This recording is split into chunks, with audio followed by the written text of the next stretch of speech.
And without further ado, I would like to welcome our first speaker, Lee Jones from Worldline. Lee, are you with us? Hi. Hi, good afternoon, Claire. I can hear you loud and clear.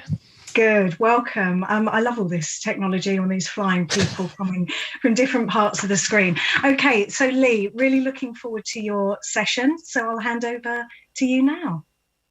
Great, thank you, Claire. And hello, everybody. I hope you are keeping well and safe. My name's Lee Jones. I am the Managing Director GSV for Northern Europe at Worldline. And pretty much every job I've had over the last 25 years has revolved or involved cashless payments. For me, the payment experience is a chance to wow or dismay a customer at what I define as being the moment of truth. It is the most sensitive point in the shopping journey from my perspective. It is where the customer commits to the seller and the impact on the customer experience can potentially be at its greatest in terms of delivering a bad experience or a great experience.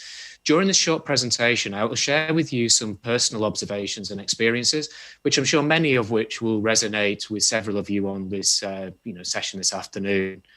For me, on the agenda, I'm going to talk a little bit about cashless payments and how things have evolved. I'm going to then move on and spend a little bit of time talking about contactless and contactless adoption before looking at how the digital shopping journey lends itself in an increasingly cashless world to a post-pandemic way of delivering personalized, engaging and dynamic experience. Okay, so there's my challenge on technology. I'm going to take a little bit of a look back at some key milestones. And don't worry, I'm not going to go all the way back to 1877 when Edward Bellamy's first started talking about the concept of credit cards in his book Backward. But I am going to pick out a few milestones that for me certainly jumped out when I was preparing for this presentation. One of those that really struck me was it's actually nearly 50 years since the first chip cards were introduced. Now, it seems like 50 years is clearly a long time. But for me, what seems to be true is that while things can sometimes take a little bit of time to get started, certainly once things do start to move, acceleration definitely comes to the fore. And if you look at, in the year 2000, when PayPal as a payment method was launched, while it was launched, into the year 2000, it didn't take them months and years to get to 1 million customers. They actually managed to get there within a few weeks. And that just shows that if people can deliver value to a consumer and to a shopper, make people feel comfortable and confident with a new way of doing things, that very quickly adoption, usage, and then benefits are embraced by everybody and are there for all to see. In terms of 2003, this for me particularly as an individual was a key step. And when we saw chip and PIN being introduced into the UK, I actually remember very fondly a number of conversations with many IT directors and CIOs of some of the merchants that we were dealing with who said, Lee, you're trying to sell a solution to fix a problem that really doesn't exist. And probably at the time, they were right in terms of cardholder fraud was generally not a big concern for them. And they felt a little bit aggrieved that they had to invest in new technology to actually try and minimize that. However, if we hadn't have done that, then we certainly wouldn't have been where we are today and find ourselves with the cashless journey really moving forward at pace. As you can see, by 2004, card payments had now overtaken cash. And by the time we got to 2007, contactless cards had started to be introduced. Now with contactless, that's 13 years ago in the UK, specifically in terms of when contactless cards and technology came to our country. But it's taken a bit of time for it actually to really grab the imagination and for it to become a really dominant payment method. But for me, one of the key triggers that really helped, push us along the right path was the London 2012 Olympics. And inside the M25 area, which is the motorway that wraps itself around London, businesses of all different types, shapes and sizes had to invest to put in place contactless capable terminals. And even at the Olympic Park itself, the only way you could actually pay for anything was actually using a contactless card. So it was really driving adoption. And all these businesses that put in place technology like taxi companies, restaurants, hotels, shops, they then were set up to move forward well into the future. And by the time we got to 2019, we found and saw that contactless transactions were actually equating for 24% of all cashless payments made in the UK. And as you can see, even since then in 2020, and despite COVID obviously seeing a lot of establishments unfortunately have to close during a lockdown period, you can see the percentage split of the amount of transactions that were done on contactless is massive. So nearly 1 in 2 on credit cards and nearly 2 in 3 on debit card transactions. So the direction of travel really is in only one way. And if you look at other mature countries with some of the stats that are on the slide in front of you here, you know, this is not just isolated to the UK, as you can see, and particularly in Spain, 80% of all cashless transactions have been made by contactless. You know, that's a huge number and really shows that the public and shoppers alike are really embracing this type of technology and this way of actually paying for things. For me as well, contactless is great because it's fast, it's quick, it's frictionless, and it allows people to get stuff done, but it's also a key tool in the battle against friction. In terms of friction, when I was preparing for this presentation, I decided to sort of take a step back and look at it. And, you know, a lot of companies invest huge amounts of money and resources in trying to address or alleviate friction. And I started to think, well, you know, why do they do that? What are they hoping to achieve? What happens if they successfully or unsuccessfully manage to achieve a reduction in friction on the customer experience? And the definition of friction, as you can see, is it's the force that makes things difficult for things to move freely when they are touching each other. And when it comes to the shopping experience, and particularly with that piece what I define as the moment of truth, the less interference and the fewer steps, the better for the shopper and the better on the overall experience. In a Salesforce.com report, it was found that 72% of customers who have a positive experience will tell 6 or more people about the good or service they bought and the overall experience they've had.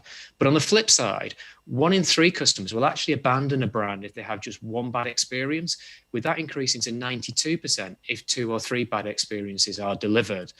And you know, that is a huge impact on a business if a good or a bad experience is actually delivered to a shopper. But what is also important is where a customer receives a great experience, they will actually pay more for goods or services. And according to a report by Adobe, that can actually rise by up to 13% for general goods and services, and actually rises to as high as 18% for luxury items and luxury goods. So friction has a real part to play in the customer experience, and reducing and managing it is something that, you know, should definitely be focused on. When it comes to looking at the experience and looking at friction, one of the things that we recommend people do is that they take a step back and actually immerse themselves in the journey that they currently provide to shoppers, but also look at the moods and emotions that they want people to have as they move forward. You know, creating that more dynamic, more engaging and safer way of customers being able to pay and buy things, you know, is really, really essential. For me, some of the things that we've seen are, you know, organizations are now looking at how can they deliver services that are brought to the most convenient point for the customer, again, in that way that is safest for them, but also delivers that real sort of smooth journey. One of the areas that we've seen a huge amount of interest in recently is around sort of mobility. And one of the customers we spent a lot of time working with as an organization over the last few years is Apple. What I really like about the Apple experience in their retail stores is that a store staff member is empowered with a mobile piece of technology. They can go and help a customer at the point most convenient for the shopper. They can answer questions. And then as the customer moves through the buying process, they're able to, at the point the customer wants to commit, take payment, again, at the most convenient and arguably most safest point for that shopper. They can then also have the goods brought to where the shopper is stood, which means there's no risk and no need to move from the front of the shop to the back of the shop. There's no need to interact or engage or bump into other people, which may be a concern in the post-pandemic world. And it's a really elegant way of delivering that friction-free, but a really great personalized experience. You know, we've all been there, and the only thing that surprises me about the next stat is that it's not higher, is that, all been at a point where we've picked up an item, decided we want to make a purchase, and taken one look at a queue and gone, you know what, forget it. And apparently the stat around that is 78% of people have found themselves in that position. As I said, the only thing that really surprises me is it's only 78% who've made a decision to buy, but then been put off because they just simply do not want to stand in a line. Also, for me, the staff play a key part as well in the shopping experience. Staff want to interact with people. They want to help. They want to feel empowered. So as we increasingly see customers coming to us and adopting mobile technology, empowering them, staff get on board straight away.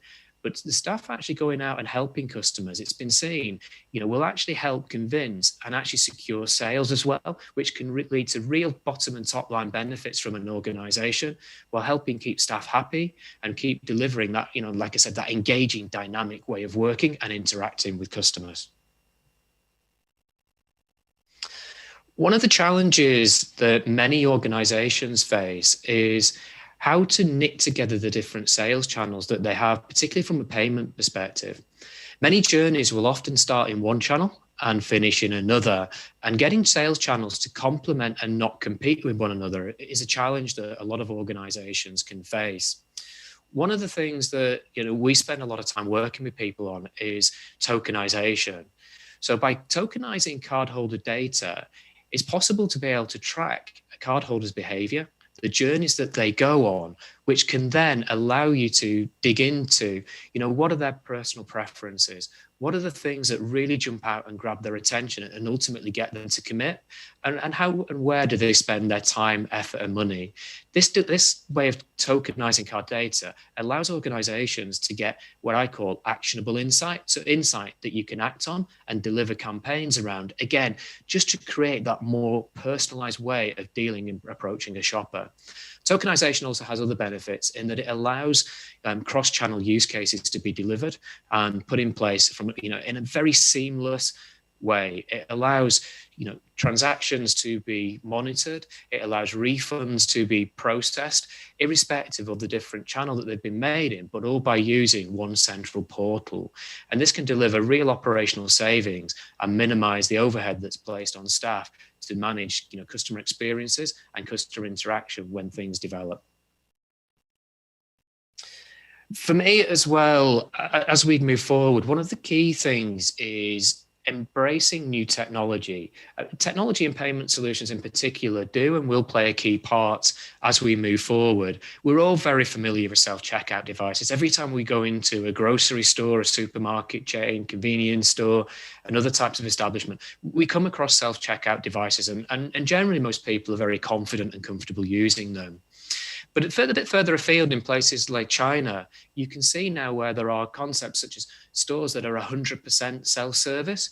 And while in Europe, we're probably a little bit away behind having, shops that are standalone and 100% self-service, although there's the Amazon Go, store concept is coming to Europe and in the UK very soon. We are used to today paying for our fuel, paying for train tickets and collecting them, and paying for parking, again, in a fully self-service way. So perhaps this isn't too far away from us as we look forward. Another area that we're seeing a huge amount of interest in at Worldline is around scan and pay. So this is the ability for shoppers to be able to use their own device as they walk around an establishment, scan goods, and then at the point of payment, make a decision on how they want to check out, whether they want it to be a completely frictionless experience and just do it themselves, or actually have an element of friction, which actually might, for some, provide an element of reassurance as well. So we're seeing a huge interest in that area. One part for me that really is jumping out, that I'm really keen to see how it develops, is how cashless payments and loyalty start to come together increasingly. One of the things that I know, and I'm sure many of you do who are listening to this presentation, is that you need to have today several apps, several cards when it comes to loyalty. If you have a relationship with many different merchants, this for me is quite a clunky way of navigating through a loyalty experience when simply you just want to redeem or collect points. And then from a payment perspective, just tap and go about your everyday journey. So how organizations start to now move towards perhaps a more of a two-tap way of working. So you present your phone to redeem or collect your points, and then you do a second tap to actually make the payment before completing your transaction. That feels like a much more elegant way of doing things. So I'm interested to see how people like Google and Apple approach this, but how merchants perhaps even collaborate and come together to come up with solutions to this area, because loyalty programs are heavily invested in, and for them to succeed, they have to find an elegant way of making it simple and making their application and their loyalty schemes become a little bit more accessible and fluid for people. From my perspective, I don't know when lockdown measures will ultimately cease, how the world will eventually emerge from things. But what I do know is that things have definitely changed. And I think it's right to accept that this change is probably with us now forever, and things will continue to develop and evolve as we go forward. Technology, as I mentioned, and cashless payments will play a key part in the post-pandemic world. For me, cashless payments is the standout, default, safest way of people paying for things. And looking at the stats I shared earlier and the way contactless has been increasingly embraced, that definitely bears true. I think with the contactless limits increasing, that again will reinforce the value to both merchants and shoppers, that there is a better, safer way of paying, perhaps than other means that in the past might have been more natural and more comfortable for people. But also things like security have to be right as well. So with every increase in limits, customers need to be sure that their data, their payments and their money remain safe. And merchants have a part to play in that. When I look back at how contactless was launched in the UK, merchants really, pushed hard on advertising the benefits to shoppers. And again, they have a real part when it comes to encouraging and embracing the new way of providing payment options at the point of sale for customers. I think the way people interact in a store certainly is definitely going to change. I think we're already seeing through the discussions we're having about mobility, serving people at that most convenient and safest point seems to have never been more important. And one of the things I'm really pleased about with a lot of the customers we deal with is their responsible attitude towards COVID. They appreciate that the trust put in them as a brand is something they can never compromise on and they can never take for granted. So while I'm sure it's painful for a lot of organizations to put in place lots of measures, the diligence that we see that people are really applying certainly gives me a lot of reassurance as a shopper and as a general member of the public when I'm out and about, knowing that they've actually really thought through the journey I'm going to go on, and they want to make it as safe and as specific and customized as it possibly can be. So they keep me loyal and keep me coming back time and time again while talking positively about them as a brand. I think channels are definitely coming together. I talked about how journeys can start in one channel and another. We're going to see that increasingly. So making those journeys seamless, opening up different use cases and allowing businesses to become more operationally effective at the back end as well as the front end is important, because you can do a lot of stuff in front of the customer, but if it's a bit of a mess behind the scenes, then any benefits in terms of increased sales, increased profits will quickly be eroded if things are not done seamlessly and efficiently. I've gone through quite a lot there, I think it's fair to say, but I really hope you found that interesting, insightful and helpful. And I'll now pass back to Claire. So thank you for your time this afternoon, and I hope you enjoyed that short presentation.